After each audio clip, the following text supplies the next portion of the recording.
Hello mga ka-trends at mga kadibdib! Kung di pa kayo nakapag-subscribe sa akin, mag-subscribe na kayo at mag-share at mag-like. Dahil kung hindi, pag hindi kayo nag-subscribe, susubsubin ko kayo!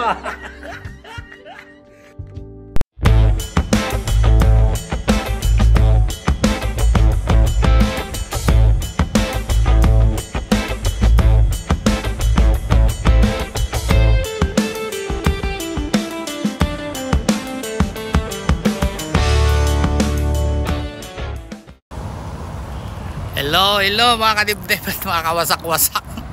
Na Memorial Day tayo sa weighing scale. Kaya na-inspect tayo, buti na lang na-inspect din.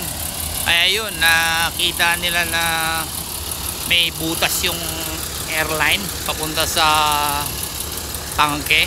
Kaya out of service. Yun ang nilagay. Kaya habang mapalitan yon, hindi ako makakalis dito. Ayan yung weighing scale ng Port of Entry ng Washington. So buti na lang nakakita tayo ng mekaniko na malapit dito. Kaya yun, pinuntahan kaagad ako. Kaya yan siya, naayos na. Kaya hopefully mamaya siguro mga nating mga isang oras at pangalan nito makakalis na rin, makakauwi na rin. Ayan. So andito ako ngayon. Ayan. May dalawang out of service din na truck. Ito lang kagandaan, yung harap ko golf course, kaya yun marami yung mga naglalaro doon, makakapanood din. Ito yung isang out of service din na truck, yun, flatbed. Ayan. So yun, maraming dumadaan na mga pinapapasok kasi nag-ooperation ang ngayon ang Department of Transportation.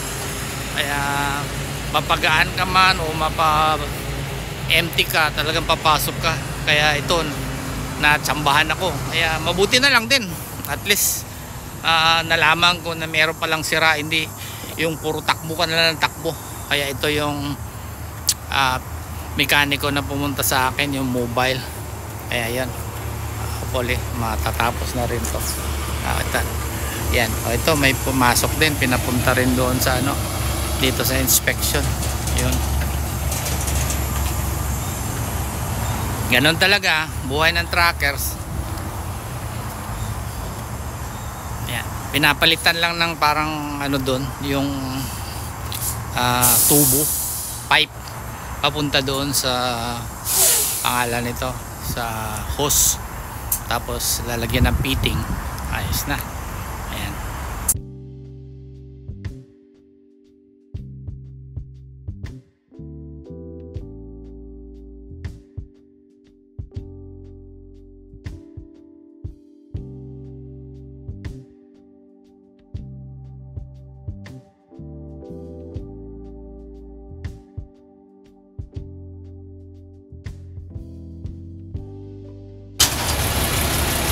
Itong carrier ng mga kotse, puro mga Tesla, mga bagong-bago.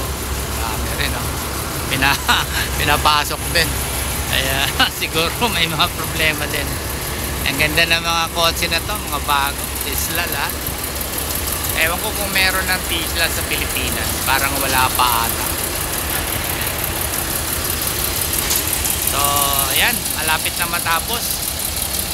Dalawa pa lang leak ang nakita niya kaya dalawang post din yung or fitting yung ilalagay dito sa truck natin para makaalis na, maka uwi na sa bahay mamaya siguro mga alas 5. Ayan, gugutom na rin ako. O sige mga kadibdib, Memorial Day weekend.